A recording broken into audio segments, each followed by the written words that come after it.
Sekarang orang itu tertarik pada hal-hal yang akan membantu dia bisa tidur nyenyak dan sejahtera. Produk yang sudah ada di market, lain produk kita harus diinovasi supaya konsumen setia kita juga tidak bosan, kemasannya apa sebagai itu namanya sustainable innovation.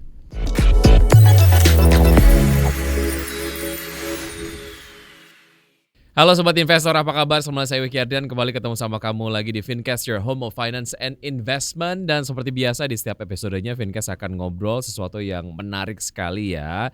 Nah di episode kali ini kita akan membahas mengenai iklim dan tren bisnis ini selalu dinamis setiap tahunnya. Di tahun 2024 ini tentunya berbeda dengan tahun-tahun sebelumnya gitu ya. Banyak dinamika yang mewarnai dinamika dunia bisnis di tahun ini gitu. Permintaan pasar yang semakin beragam ini tentu saja menuntut pebisnis untuk terus berinovasi, dan sebagai contohnya untuk tahun-tahun sebelumnya penjualan secara konvensional mungkin masih efektif, tapi untuk sekarang ya nggak terlalu efektif lagi gitu, karena kan orang secara kebiasaan berbelanja itu sudah shifting ke digitalisasi. Nah itulah mengapa penting bagi untuk pebisnis lah ya untuk memiliki strategi khusus agar bisa cuan di tahun 2024 ini. Nah untuk membahas hal tersebut kali ini sudah hadir Associate Professor in Strategy and Business Policies Bunda Mulia, ada Ibu Ningki Munir yang akan memberikan insight terkait dengan strategi bisnis agar cuan di penghujung tahun 2024. Beri tepuk tangan yang paling meriah untuk Ibu Ningki. Bu Ningki, terima kasih ya sudah hadir di Fincast kali ini. Ini kalau bicara mengenai strategi tentu saja jadi satu hal yang kayaknya terus dilancarkan oleh teman-teman pebisnis lah ya untuk bisa mendapatkan performance yang lebih meningkat jika dibandingkan dengan tahun yang lalu dalam hal penjualan, penguasaan pasar dan lain sebagainya gitu. Untuk ngedapetin gambaran kira-kira trennya di tahun 2024 secara bisnis itu seperti apa sih Bu Ningki? Terima kasih Mas Yuki.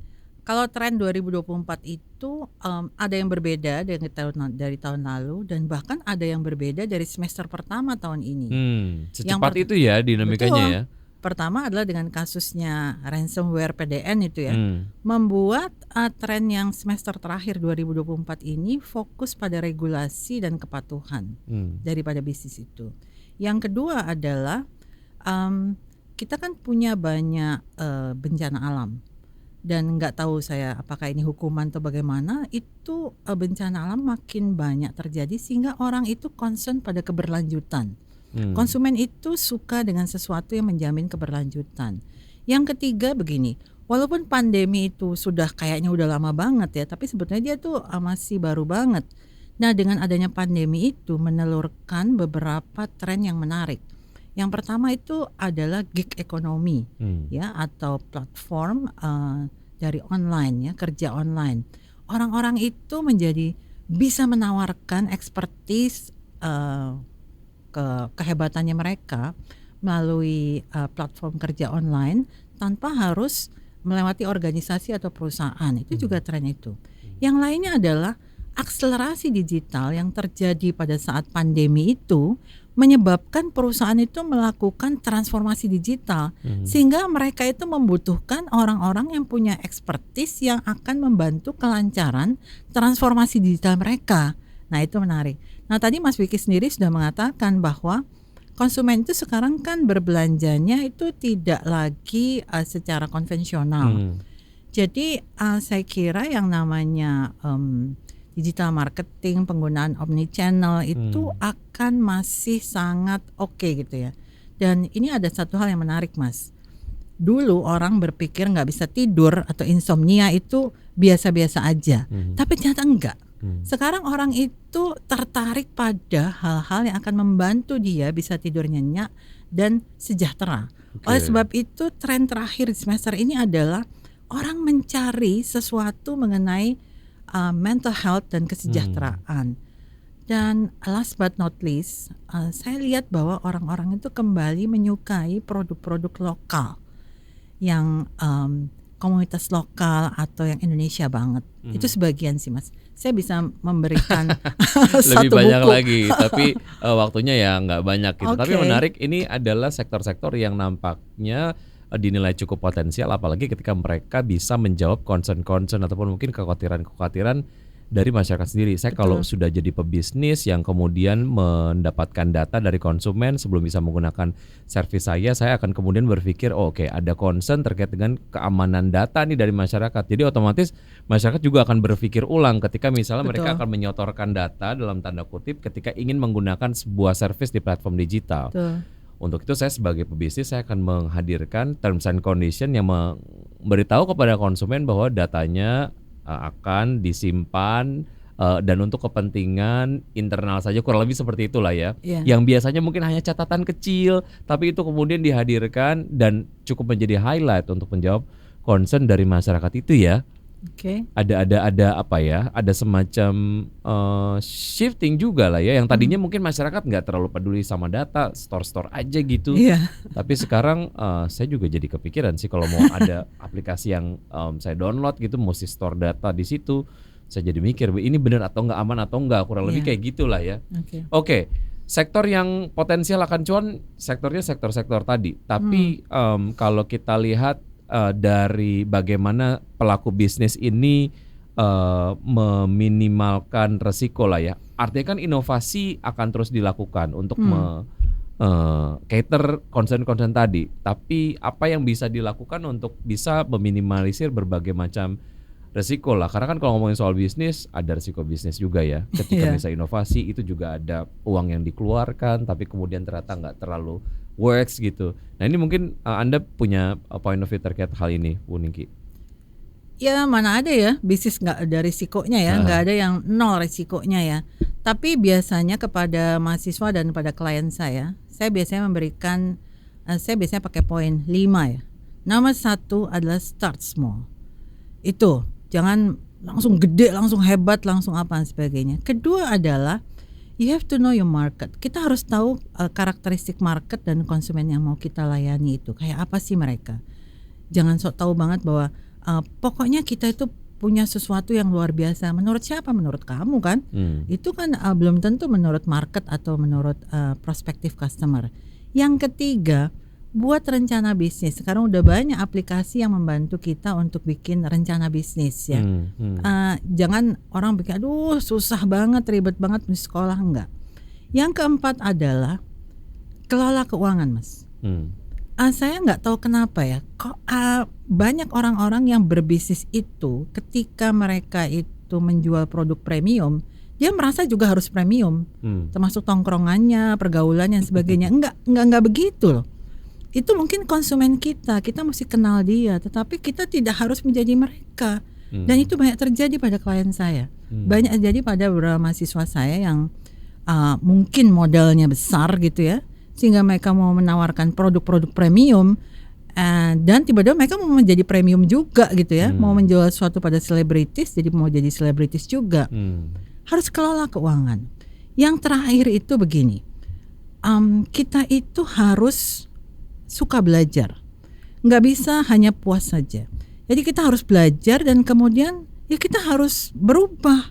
Oh ternyata yang 6 bulan yang lalu itu laku, sekarang enggak. Atau sekarang itu mungkin ada yang lain yang menarik. Betul kita masih laku, tapi kita mesti mikir juga, aduh kayaknya gue nih mesti berubah, mesti belajar. Ada apa sih, gimana sih caranya gitu. Tapi lalu bagaimana dengan produk-produk yang dari dulu udah diproduksinya tahun 30-an gitu sampai sekarang tuh masih banyak orang yang konsum. Itu apa yang mereka miliki? Ada konsistensi yang mereka lakukan lah in terms of branding. Mereka tetap sama brandnya, kemasannya sama, kualitasnya juga itu sih mungkin ya. Resepnya mempertahankan kualitas jadi salah satu resep untuk longevity gitu. Tapi apalagi sih yang membuat mereka kemudian, tadi kan Ibu sampaikan things change gitu, bisa sangat signifikan dan dalam waktu yang sangat singkat gitu. Tapi mungkin Anda punya point of view juga soal ini, Bu Ningki. Gini ya Mas ya, begini, ada 3 hal. Ini saya selalu pakai 1, 2, 3, 4, 5. 3 nih ya. Pertama begini, kita harus lihat marketnya. Kalau marketnya itu dinamis dan produknya berubah dengan cepat, ya, then you have to do that. Anda harus berubah dengan cepat, mengikuti. Tetapi tidak usah memberikan sesuatu yang baru, nggak usah. Kita lihat, oh dia terbukti laku, ya kita ngikutin aja. Apa salahnya? Tetapi kalau marketnya itu kalem, stabil, Nah, di situ kita bisa macam-macam tuh. Aduh, nih kita mau buat sesuatu yang baru, produk baru yang belum pernah ada di dunia, belum pernah terpikirkan, market baru dan sebagainya. Satu, market. Kedua adalah your capability and juga modal, kemampuan ya. Kalau kita ya gitu-gitu aja, yang ikut aja lah. Situ laku, sana laku, begini pendekatannya yang kayak gitu ya kita tiruin aja. Tapi kalau kita punya capabilities yang luar biasa, punya modal luar biasa, lalu maka kita melakukan sesuatu yang baru. Jadi pertama karakteristik pasar, kedua kapabilitas internal, yang ketiga about personality. Saya Mas, dengan klien dan mahasiswa banyak yang saya hadapi, mau saya ngomong apa mereka maunya itu. Karena mereka itu adalah orang yang suka menghadapi tantangan dan juga mereka itu sama resiko nggak peduli. Nah kalau orang seperti ini saya bilang, Pak atau Bu atau Mas atau Mbak, lihat market ya, lihat capability. Dia langsung bilang gini, saya mau tetap inovatif, saya mau sesuatu yang baru. Itu masalah personality. So pertama market, karakteristik. Kedua adalah capability internal. Yang ketiga your personality. Tapi being inovatif, apalagi sekarang bilang harus agile dan lain sebagainya, itu juga menjadi satu hal yang penting ya. Tapi harus menyeimbangkan dengan masalah market tadi ya. Ketika kamu inovatif tapi kemudian inovasi kamu tidak digemari oleh market, ya buat apa gitu ya? Gini Mas ya, inovasi itu ada dua macam. Ya. Ini yang selalu saya katakan pada klien saya, baik klien yang sudah lama maupun yang baru muntup baru mau muncul. Saya bilang begini, ada dua inovasi. Yang pertama adalah sustainable innovations. Itu harus dilakukan. Prosesnya harus diinovasi supaya lebih efisien, supaya kita biaya lebih turun. Produk yang sudah ada di market, line produk kita harus diinovasi supaya konsumen setia kita juga tidak bosan, kemasannya apa sebagainya. Itu namanya sustainable innovation. Itu cukup untuk membuat Anda maintain performance Anda saat ini. But once you want to grow, expand, maka Anda harus melakukan inovasi kedua, disruptive innovation. Disruptive innovation itu seperti tadi saya menunjukkan berbagai macam contoh-contoh produk dan perusahaan klien saya. Disruptive innovations itu ada dua juga. Yang pertama adalah low end innovation. Itu yang kita inovasikan adalah produknya. Boleh sebut merek kan? Atau ginilah, saya misalnya Astro, belanja dalam hitungan menit. Nggak pernah kepikir kan kita belanja dalam hitungan menit. Itu low end innovations. Produknya nggak pernah kepikiran. Nah selain low end innovation, ada yang disebut sebagai new market innovation. Mas Wiki ini kalau lihat tampilannya pasti produk-produknya branded banget ya. Wah yang high quality, yang harganya luar biasa, yang belinya aja mesti pakai khusus gitu ya. Saya tidak pernah bukan konsumen produk itu. Maka new market innovation adalah melayani market yang itu. Perhatikan ya Mas ya. Kalau new market innovation, target market kita adalah pada konsumen yang belum pernah mengkonsumsi yang itu. baru. Karena dia mungkin, aduh ini produknya mahal banget. Siapa sih dia? Saya dulu heran orang pakai produk ini yang harganya berapa gitu. Karena belum terpapar value dari produk kita, makanya cukup kritis gitu ya. Iya, belum pernah dengar kuliah saya juga. Lalu ada yang memang marketnya sudah tercater sebelumnya, terus mereka sudah tahu kualitasnya dan mereka repeat order, dan itu juga menjadi satu market yang cukup worth juga untuk diperjuangkan.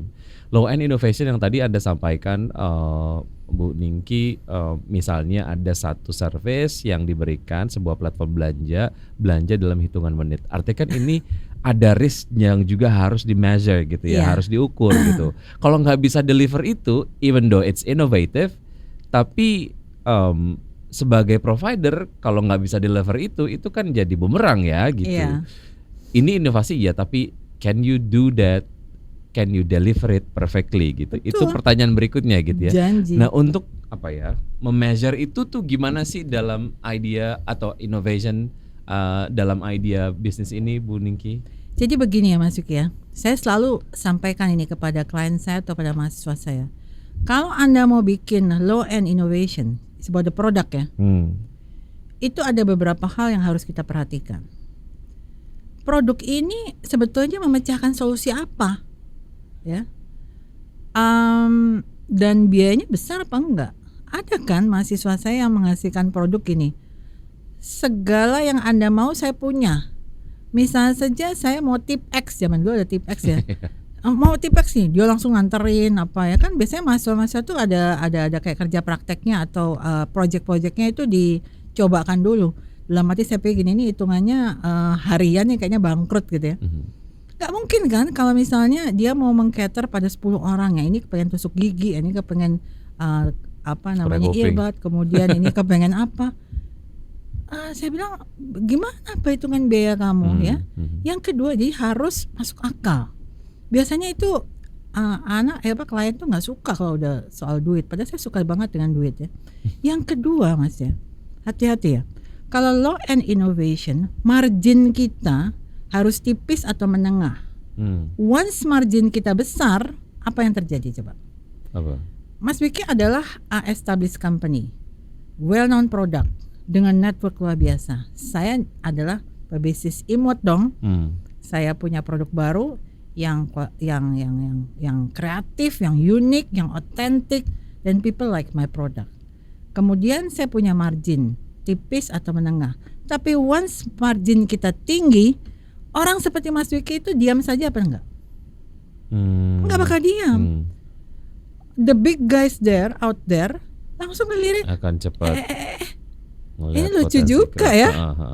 Dan jangan lupa loh tadi kalau saya katakan bahwa capability membuat kita bisa meluncurkan inovasi dengan cepat dan besar. Jadi kalau kita mau bikin sesuatu yang unik ya oke, itu harus menyelesaikan masalah, ya harus masuk akal lah uangnya, dan hati-hati dengan margin, jangan ketinggian. Itu ketinggian, saya juga bakal datang untuk beli perusahaan Anda. Oke. Artinya memang harus juga bisa mengukur faktor risk ketika kita berinovasi gitu ya, bahwa itu akan memberikan service yang belum ada provider ataupun pebisnis lain yang bikin, tapi ya kita gimana memeasure ataupun mengukur risiko yang akan ada gitu ya pada saat kita mengeluarkan inovasi tersebut. Oke. Kenapa mengikuti tren perilaku konsumen itu penting dalam berbisnis? Kalau untuk pemula lebih baik mana mengikuti tren konsumen atau menciptakan pasar sendiri? Kan ada istilah blue ocean, red ocean. Nah, menurut Bu Ninggi itu gimana tuh? Ya, daripada baku hantam di sebuah market, which is baku hantam karena membaca tren market gitu ya. Daripada baku hantam mendingan saya ke ocean yang lain deh gitu, marketnya belum dipenuhi oleh pemain yang padat gitu, saya ciptain market saya sendiri gitu. Nah, lebih baik yang mana Bu Ninggi? Lah itu seperti yang saya katakan tadi, Mas Wiki ini orangnya suka menghadapi tantangan, tidak sensitif pada risiko, mau ngambil risiko apa saja atau bagaimana? Kalau misalnya Anda adalah orang yang suka ngambil risiko, saya mau bilang apa aja, Anda kan tetap bikin produk baru kan, iya nggak? Kemudian kalau Anda misalnya punya capability yang luar biasa, kenapa harus ikut tren? Ya bikin aja sesuatu baru yang unik. Nanti kalau udah gak ngetren lagi, kita bikin lagi yang baru. Dan juga seperti tadi yang saya katakan bahwa kalau marketnya itu memang dinamis, ya jangan capek-capek lah, hidup mesti bahagia juga. Kalau marketnya dinamis, perubahannya besar, produknya berganti-ganti, bahkan proses dia itu meraih konsumen, mendekati konsumen juga macam-macam, yang ikut aja lah yang seperti itu.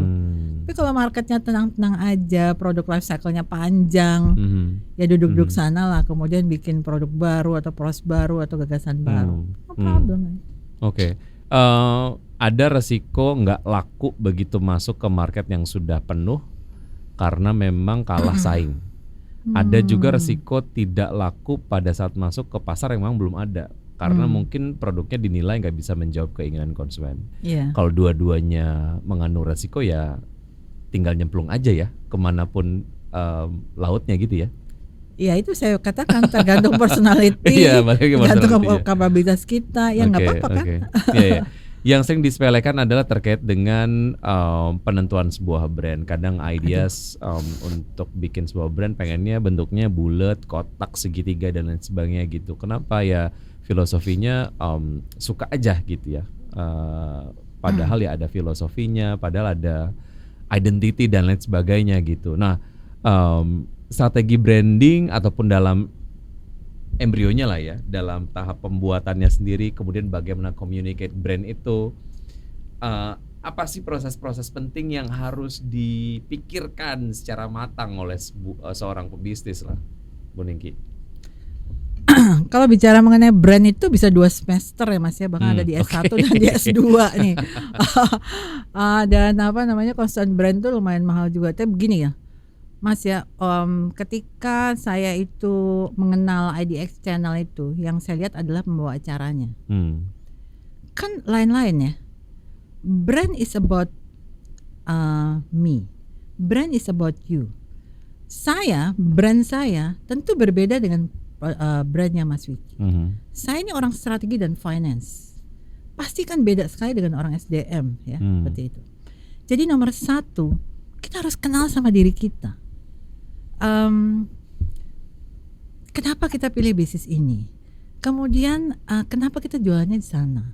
Visi apa yang kita mau capai dengan bisnis ini? Jadi kita harus tahu nih kita ini seperti apa.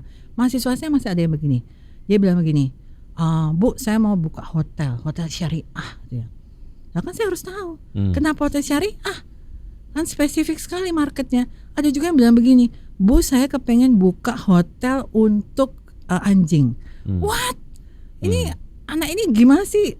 Kemudian saya tanya kan, kenapa kamu tuh kepengen buka hotel mengenai untuk anjing? It's about you, it's about me. Itu satu. Yang kedua adalah lakukan riset pasar.